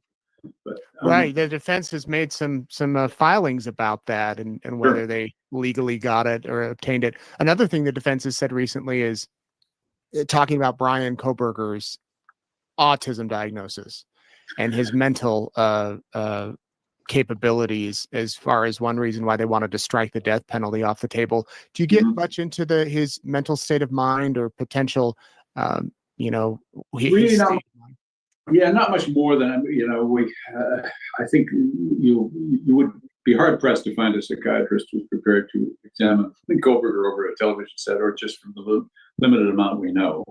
The defense says he has autism, and perhaps that's so, I don't know. The suggestion was that he is OCD also, and that may have explained some of his behaviors. Like what? Yeah, the judge has already ruled. Like the trash? Like just putting, no, that doesn't explain that behavior. No, that's not OCD. You're not going to be touching your trash, especially with your dish gloves. Okay, come on now. I hope those were not your mama's dish gloves, Kohberger. Like, I bet they were. Like, I bet you he didn't have any gloves with him. And he looked over and he was in the kitchen and he saw, oh, it's like, early in the morning. My mom ain't going to come out of the bedroom. I'm just going to use her gloves to sort my trash. Just saying, if you're OCD, you wouldn't be doing that. Now, autism, I'll give him that. That could even go back to like where he wouldn't eat any meat cooked on the pans because they had meat cooked on them. That to me sounds like an autistic trait, like a sensory thing coming from somebody that has extreme sensory issues. I could see that. I could even almost, if I was vegetarian, being weird like that, like saying something weird like that. Like I'm just telling it how I see it. So I think that's more of an autistic thing, like a sensory thing, than a OCD thing. Cool that this doesn't really, it's not going to impact any possibility of a death penalty. I'm not saying he doesn't have it. Yeah, it will be such a fascinating trial to watch here in just a couple of months. I know that all eyes are going to be on Boise as this goes. It could probably the longest trial in Idaho history. They're saying. Could be. I mean, there are lots of issues that will have to be gone into in depth. Yeah. Right. That's where I heard it. All right, Keith. Tonight, Dateline. You can watch. Well, you can watch it, but you can't watch it here. I wish we could have. I looked it up. I did find it, and it was we did try to play it, and the video was like removed. I think I woke up the next morning and it was like removed or something like that, and I was like, oh, okay. Well, then fine. I was gonna go back up and see because I saw that there's some more stuff coming in.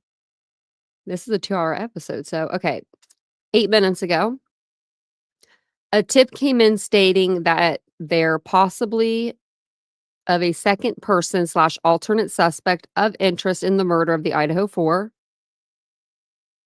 So a tip came in stating that there possibility of a second person. Okay. So I don't really know what that means. We'll have to read into that because that I don't know. It looks like they don't know either because they have the person with the little oracle like looking like what's going on. So 23 minutes ago, so just fester on that for a minute because I mean that's huge if there was, but we'll find out for sure if other people are talking about it. But it says when Bryan Kohberger arrived back to Pennsylvania, he YouTubed a song by Britney Spears called "Criminal," and they were people were putting the comment or the lyrics in chat. I was reading the lyrics. I can tell you, I was a pretty big Britney Spears fan, and I don't remember that song. Like, I guess I wasn't that big into Britney Spears. And then we already read that he was watching Ted Bundy, Essence of a Psychopath.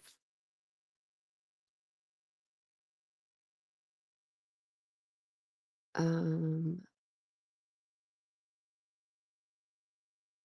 me see what the top comments are. They're not very okay. We'll go to the latest.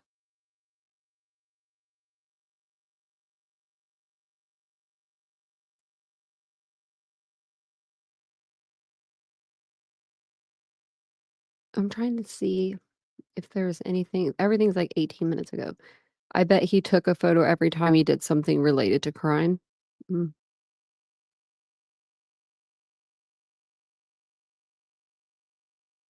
me see. It just is saying, that he was obsessed with that man, Ted Bundy. That man.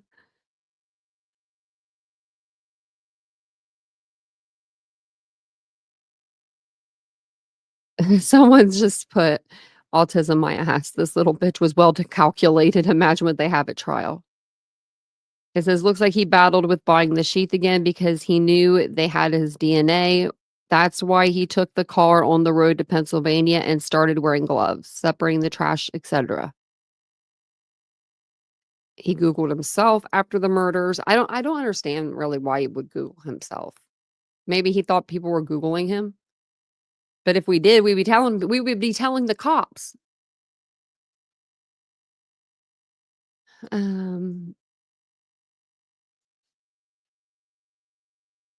I think that's all that's on there as of right now.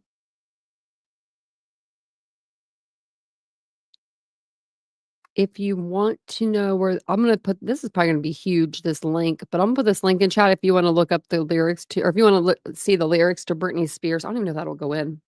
That might be too much. Yeah, it's too much. Let's see if it'll.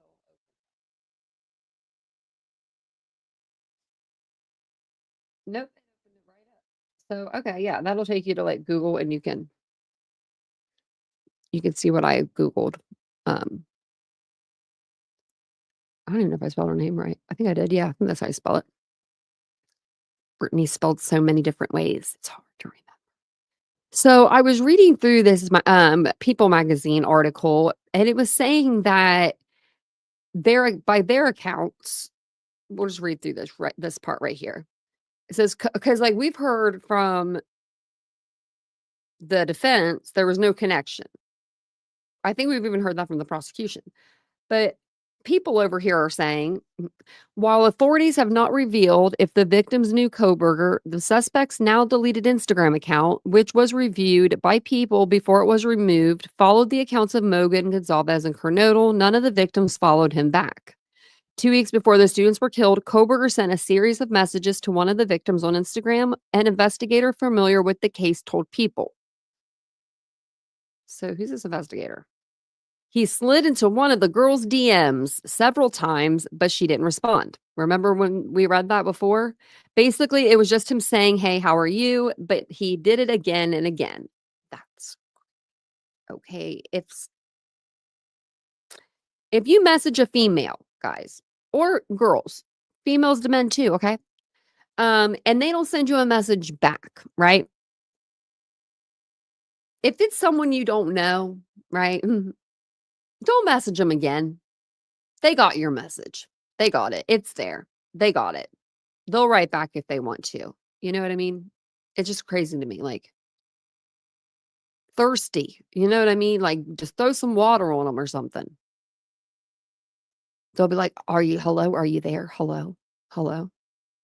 Hello? How are you? I don't know. No one calls me anymore. No one texts me. I don't know how they do it anymore. They know better.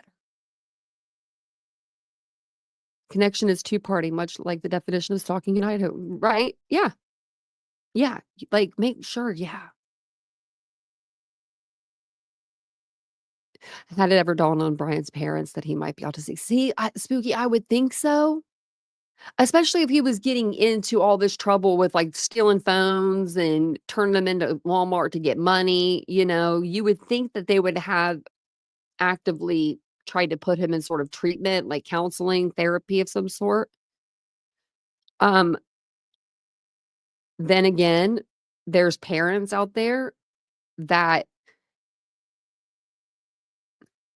they don't see it, or they don't want to see it, and they think they'll grow out of it.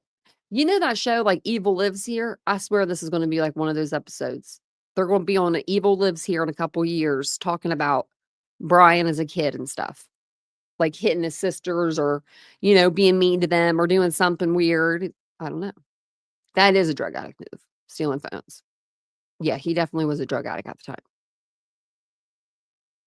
How long did it last? I think it lasted a while. I think it was like a year or so, a couple years. I mean, I think it was a little while. It seems like from the interviews that we've heard. Yeah, women do it, Michael. It is creepy. It's like, what are you doing, man? It's like, I saw you, I heard you, I see you. I just remember when I was younger, it happened a lot more. People know now. No one ever be calling me. Then, people called me. They called me for like, and it's the best kind, but it's not going to ever happen. But they're like, well, we want to give you $1 million for your business. No, you don't. Believe me.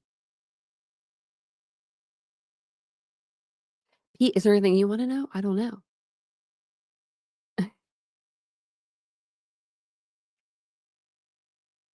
I think they knew something was wrong. Me too, Spooky. They had to, if Bryan Kohberger, I just don't see him being afraid of planes and not being the reason why his dad would drive 2,200 miles or whatever it is across the country, literally the country.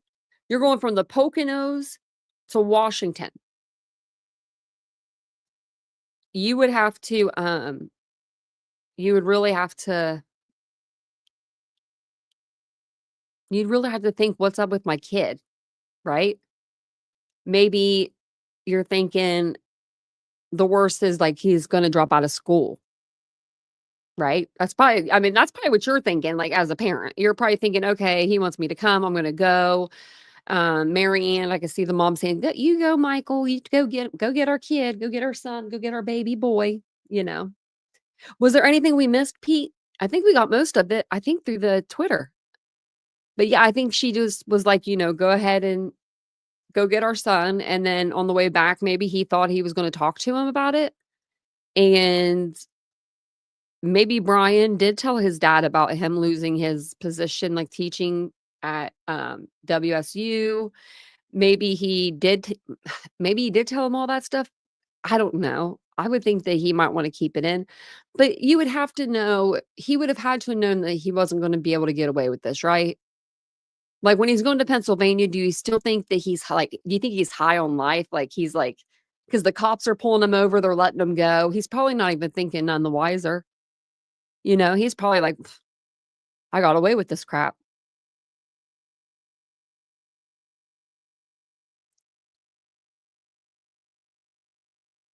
I was reading the messages.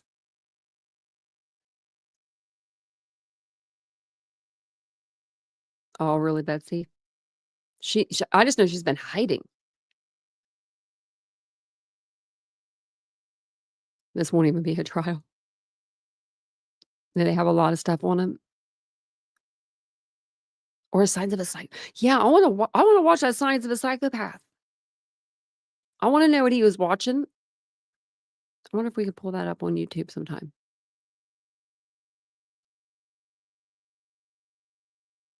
Really, Texas Ranger? They think he sat down in Xana's room to catch his breath? Oh, man. I could see that. I mean, hell, take a pillow. Don't take a knife, though, because that's sharp. I don't want you to take anything sharp. Take, like, I don't know, something that's like, the width of a knife or something, like the heaviness of one, and just stab that pillow, or don't even have anything in your hand, just stab the pillow and then do that 4 different times and do like, I don't know, 8 or 9 on each one, I would assume that would be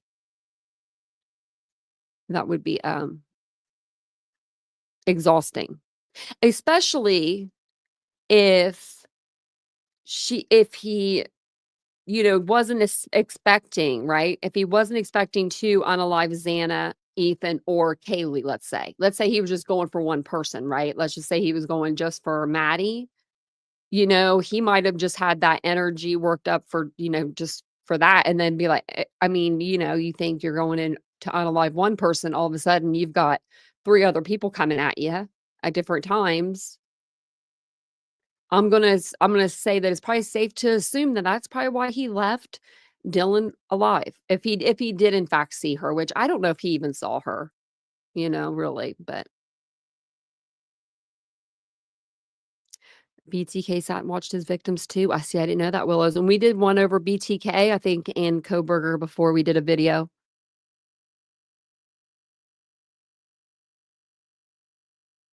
I think he probably thought he was going to, but at the same time didn't, because he was looking at himself on Google. Yeah, I'll watch out for news articles. Yeah. Yeah, we heard that Ethan's legs were carved. Yeah. Like, was there something carved into them? Or were they just like hacked away? And who goes for the legs? Right? Unless you're just those knives are so sharp and deadly. That's really sad about Ethan. Those kids didn't deserve this. No one deserves this. No one deserves this. But like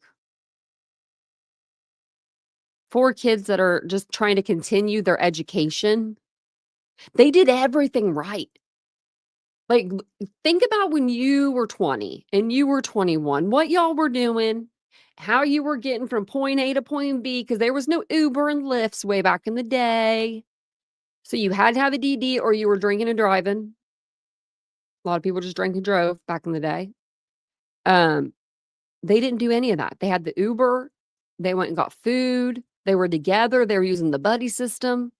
Hell, I mean, according to everything, I think the Kaylee was in her own room, but according to everybody else, they were even in the same bed together, They were using the buddy system everywhere.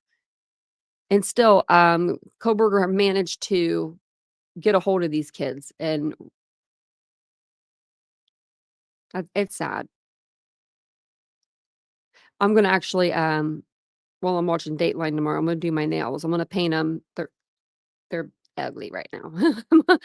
They're real bad. I'm going to paint them pink. I have a whole bunch of stuff over here to paint them. So I did it a couple years ago because Maddie May Day, I believe, is the 25th or 23rd, 25th. I'll put it up on the community tab of May.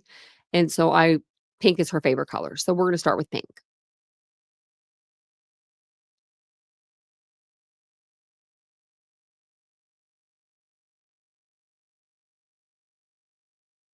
They know something is horribly wrong. Yeah, Christmas. Yeah, I think they knew something was horribly wrong. Their daughter was telling them something was wrong. If you know what I mean? And I think that I had read somewhere that like Michael had brushed it off or something, was like, not my boy, The neck first one, Ethan. Yeah. That's what I would think, Texas Ranger.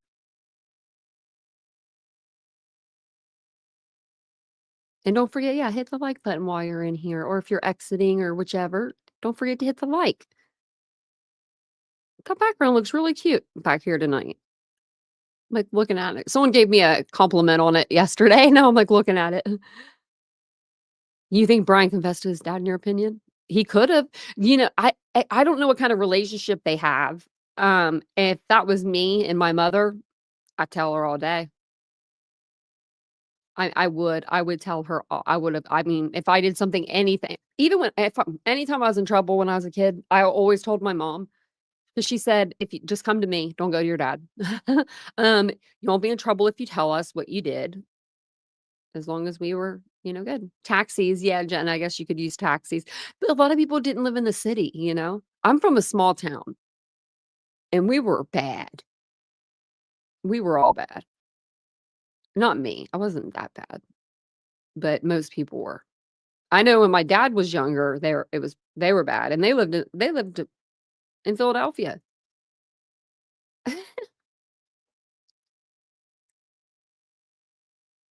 What else did you find out, Pete? Anything good? We went over a bunch of stuff.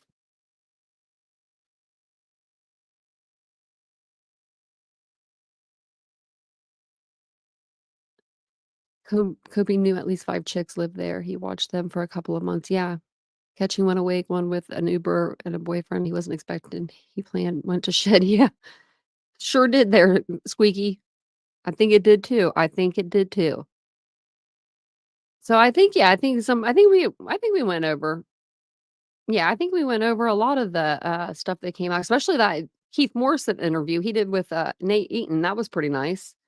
And then yeah.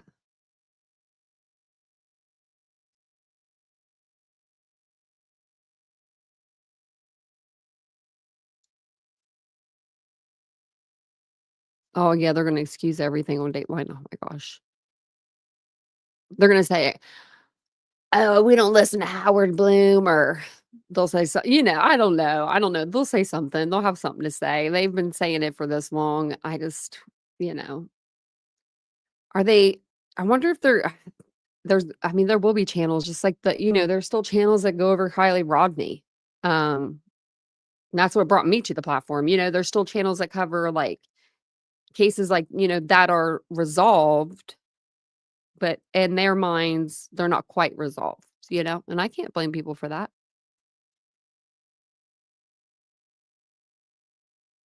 Really, Frenchie? We went over a lot, I think, but we will make sure. They boot me. Texas Ranger. Yeah, they probably wouldn't want me around either. I don't ever really go into anyone's chat.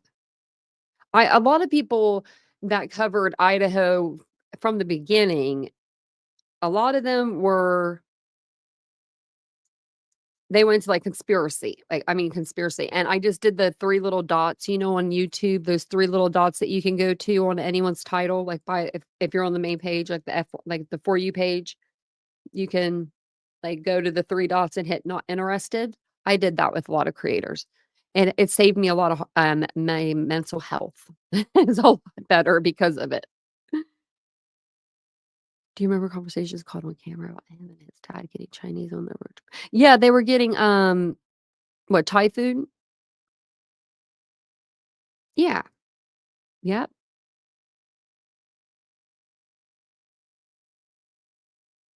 And yeah. Who's Pat and Ben? Is those the other 2 people that they were talking about? The people that were like giving them information?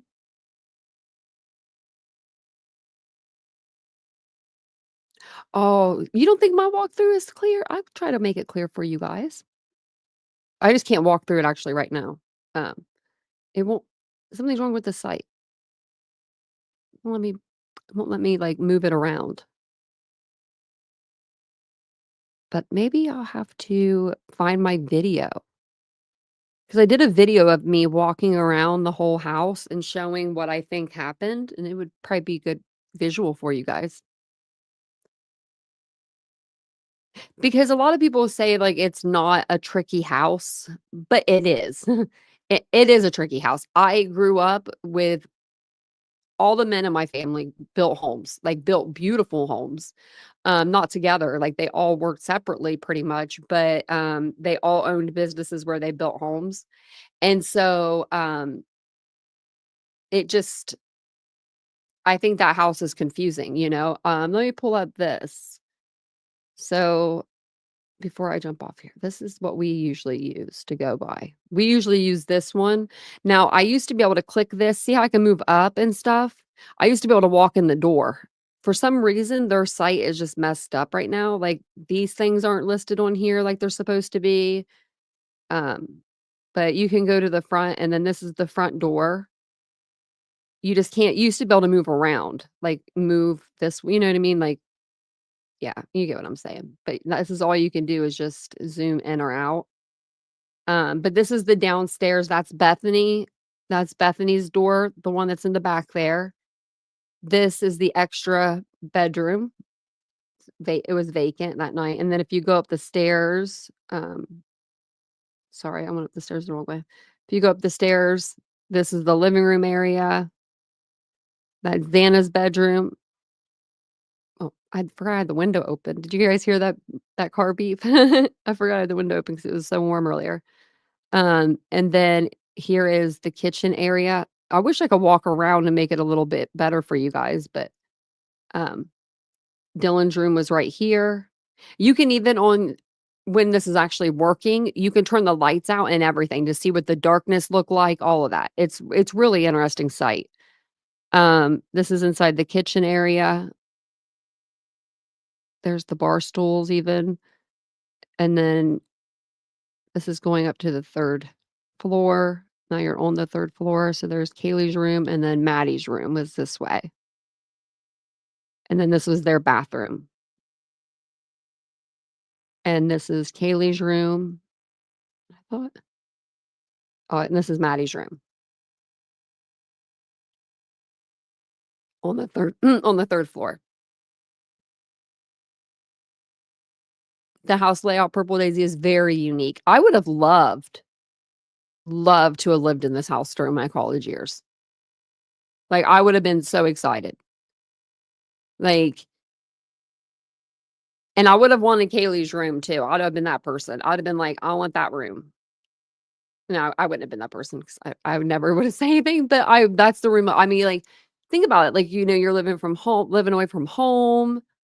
You're living in a big house full of girls. Like, I don't know. It just seems like it would have been a fun environment.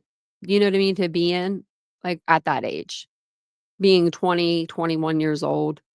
Yeah,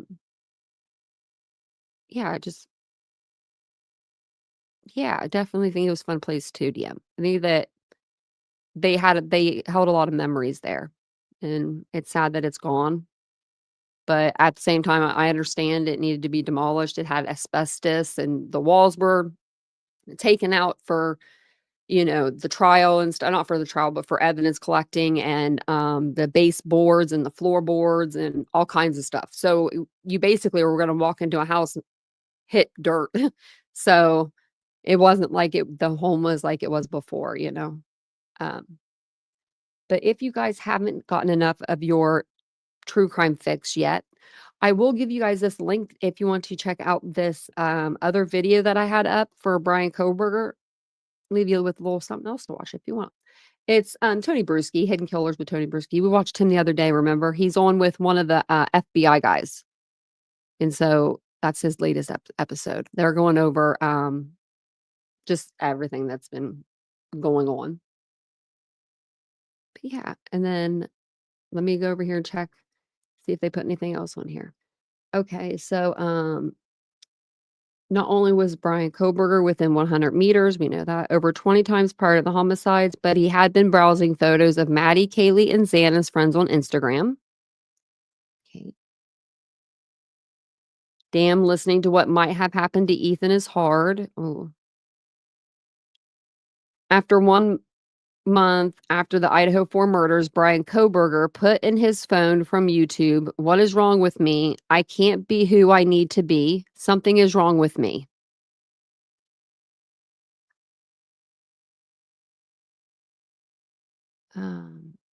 Is it? Oh, wait.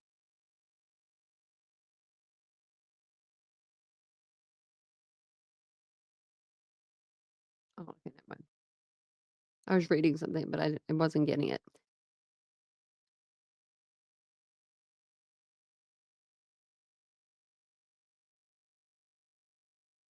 I don't know what they're talking about there.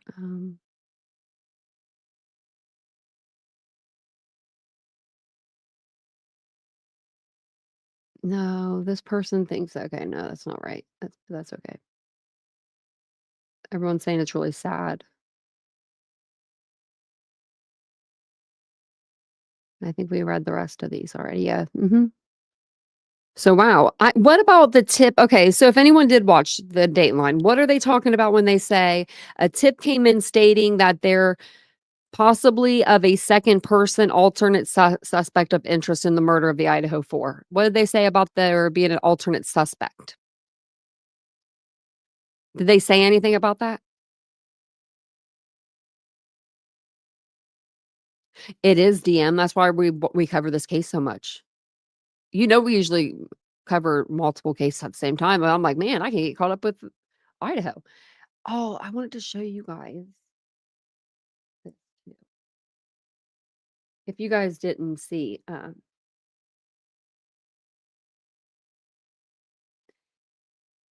so we went over this missing Alabama toddler, Caleb Collins.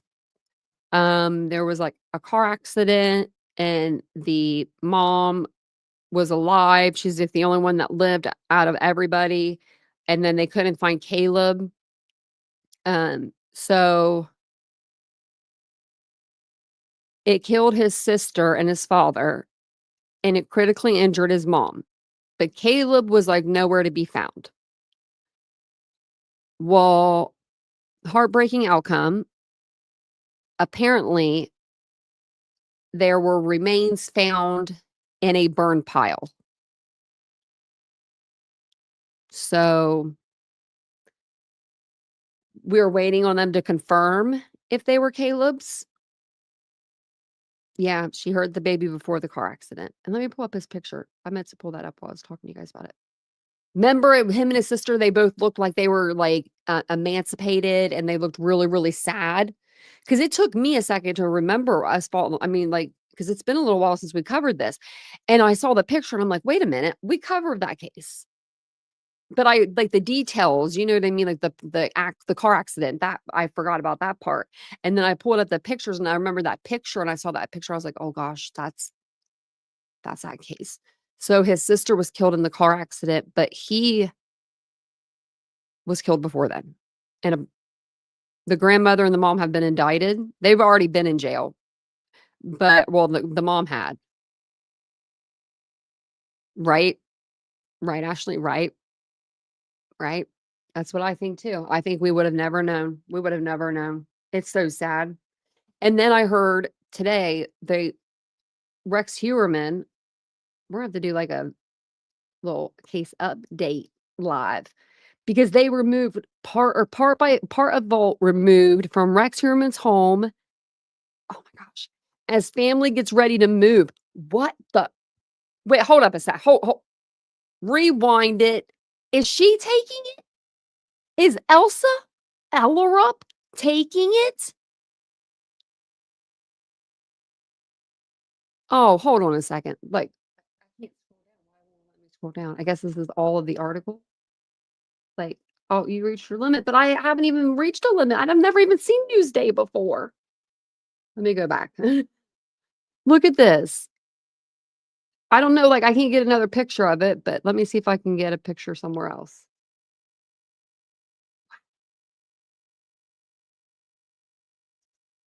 Let me put in vault.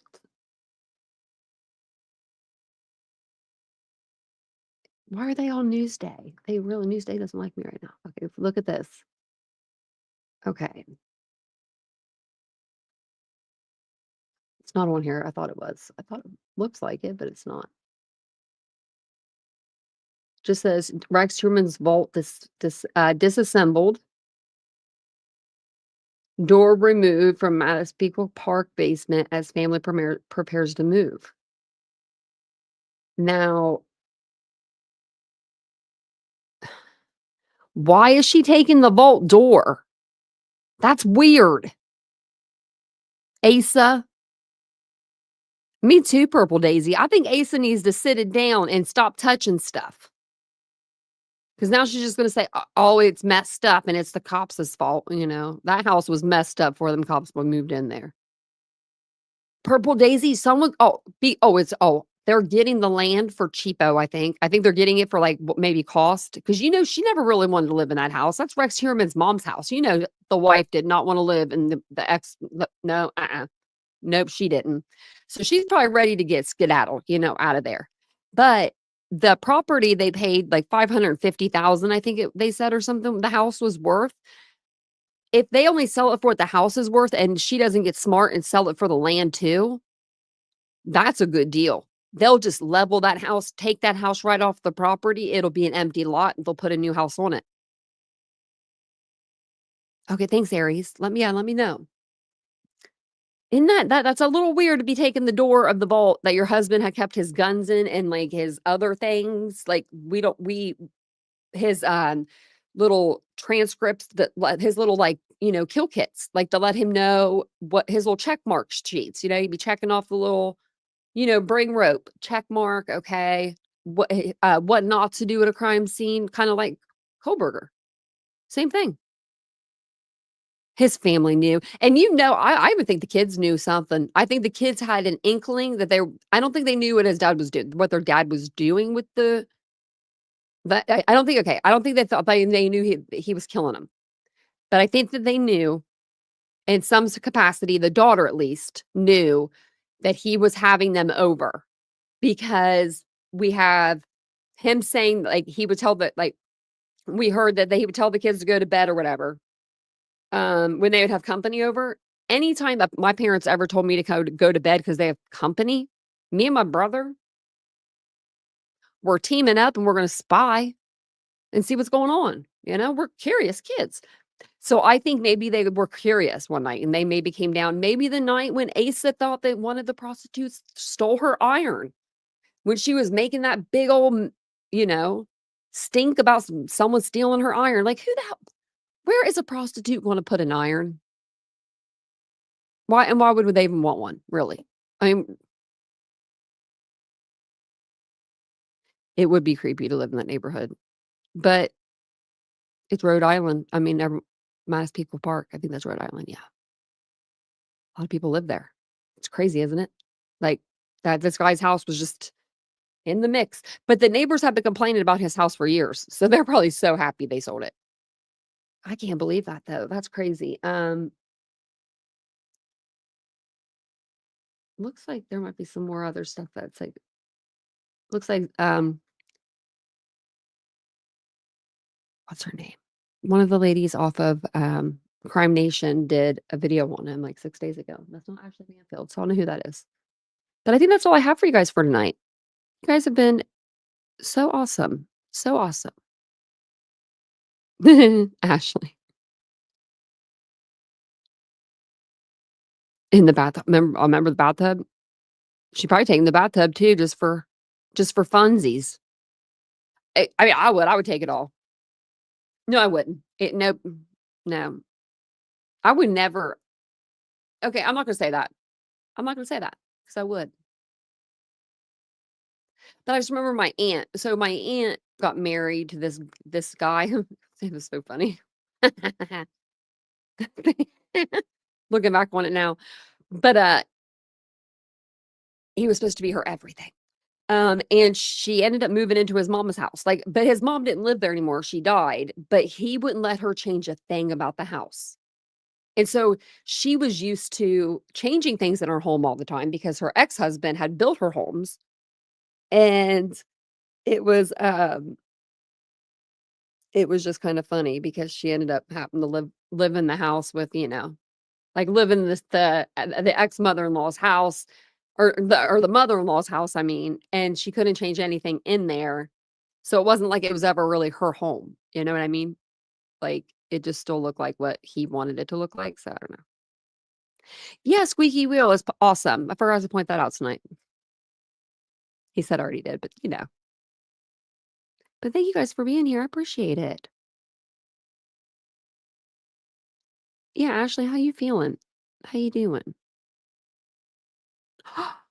Those things are so heavy, but they're so beautiful. That's why they stole it. Why would someone steal how did you get in your house to steal your tub? And that's what they took? Spooky, they took your tub? But I mean, they're beautiful. I've always wanted a claw foot chub. I've always wanted one. I think that they're but they're what, porcelain or something? I mean, it's heavy. I know they're heavy. Man, that's weird. I can see someone just rummaging through a house, like going through the electronics, and then you see the tub and you're like, oh, forget all these iPads and iPhones. We want the tub. Oh man, your feet. At least your feet were broke. Gosh, that sucks.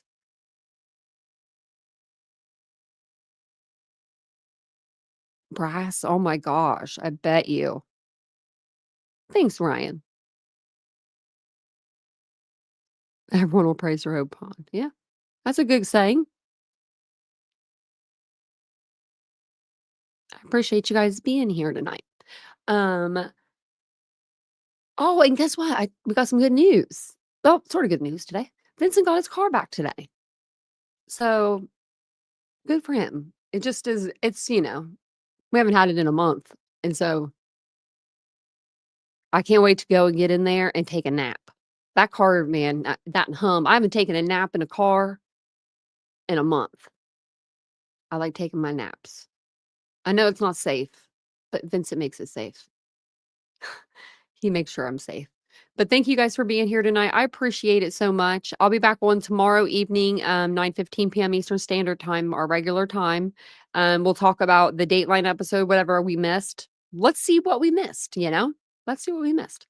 So I'll watch it during the day tomorrow, and I'll take a bunch of notes. And then I'll be back on tomorrow night to let you guys know what's going on. And if there's anything else new that's come out, in the Idaho case. So I'll be back tomorrow. Have a wonderful evening. If I don't see you, have a wonderful weekend. Tomorrow is Friday, or tomorrow is Saturday, So it is the weekend finally. Hopefully it's nice and sunny where you are. It's been chilly here where I'm at. I literally had a sweater on today. So do with that what you will. But summer better be here. Oh, and I forgot to tell you, I didn't talk to you guys today. I feel like I did. I have 2 baby chicks. So Adele did have babies. I haven't named them yet, but I'm going to name them, and I'll let you know what their names are whenever I name them. But I got to see them today. I was like, oh, she had babies up there. I was so excited.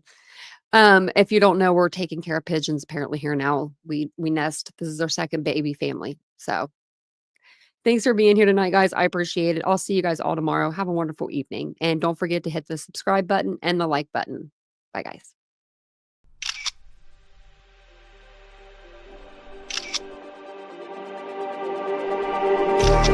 Just like the street lights lit this town, like a fire in a blaze, gotta burn it down.